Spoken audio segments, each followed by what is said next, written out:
Good morning, everyone. It's Nana Hannah. You know, last time I made some gluten-free cookies, so I'm on a gluten-free kick all of a sudden, you know, because I have a lot of people doing gluten-free.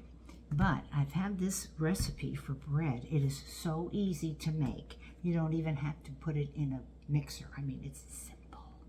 So I'll show you what I have here. And excuse this camera because I'm having trouble with it today. Hopefully it'll stay where it's at. Okay, so we have two bowls. Okay, the first bowl, we want to mix together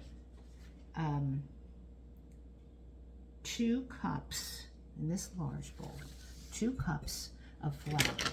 So of course I found the bread flour, gluten-free, which is wonderful. Use a 1-to-1. So I'm going to put 2 cups of bread flour in this bowl. Okay. All right, got 2 cups of bread flour. Good. Got that. Okay. And along with the bread flour, we want to add a 1/4 cup of sugar. Put that in there. And then we want to do some seasoning. So I can put in here garlic powder, 1 teaspoon of garlic powder for some seasoning. And then along with it, I've added, and you could put anything you want in it, I've added some Italian seasoning. I had lots of Italian herbs in the garden, and I dehydrate them and put them in my container, and so that makes them so delicious. It smells so good. So I'll make sure I put everything in there.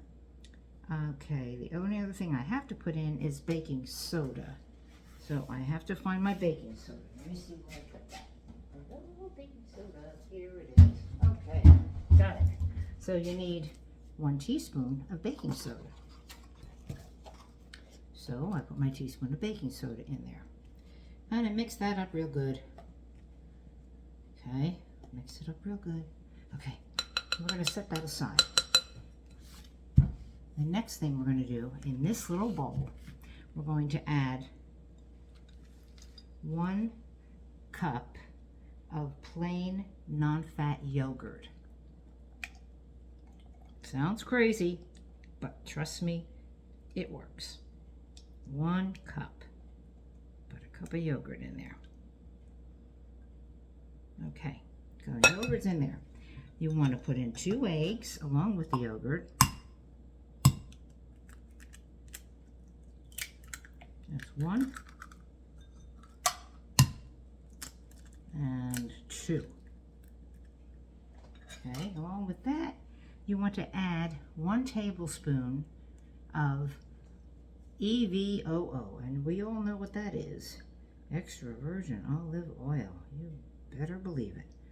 You want to put that in there and add it in there. Now, it does call for salt, but I don't add salt. I try to stop doing that a little bit. Okay, so once you get everything in here, you mix this up real good, or stir it up. I have a little spatula that I'm using, and that works real good. So you need to just beat it up so that it's all mixed up together, and it kind of turns a pale yellow color. The yogurt does. Okay.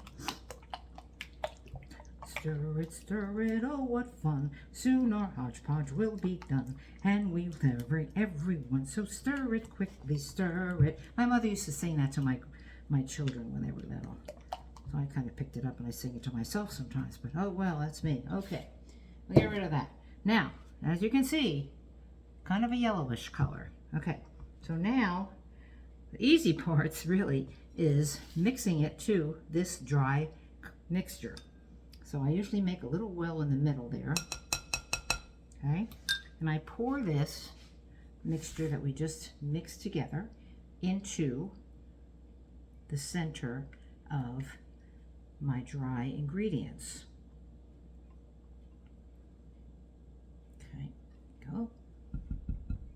So again, we're going through this process of incorporating that wet mixture with the dry mixture. And what you're going to have is a dough that's not considered a bread dough, that like when you bake bread, it comes into a big nice dry ball and you could mix it and stir it and everything else. This is going to be a little bit on the sticky side, but once it's put together, it will be fine. Okay, we're almost done with this. Try to pick up all the dry ingredients on the bottom of your bowl. Make sure it's all mixed up in there. And you can see it's kind of like grainy, but it's also lumpy. So we'll take care of that in a minute. So you want to get your oven set at 350 degrees. And you will bake this in the oven for between 35 and 40 minutes. I find 35 minutes. I put it in my toaster oven that I have on the counter, and it cooks it perfectly for 35 minutes. Okay. Now, as you can see how that is. All right. So you want to get a little baking pan to cook it in, one of these little jobbies, okay? And you want to spray it real good. I usually just use a container of Pam and just spray it real good all around.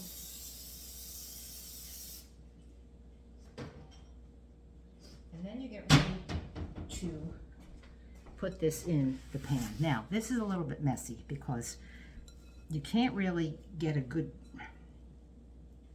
piece of dough and just drop it in. You have to put this in sections, okay?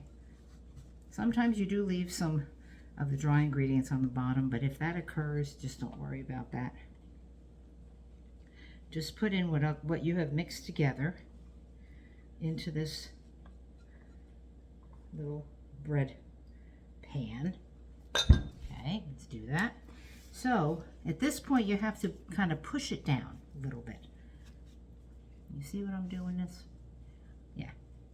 Okay. And if that doesn't work, then you wet your spatula or spoon that you're using just a little bit, and that will soften that and lay it flat. Just like that. And that is it, folks.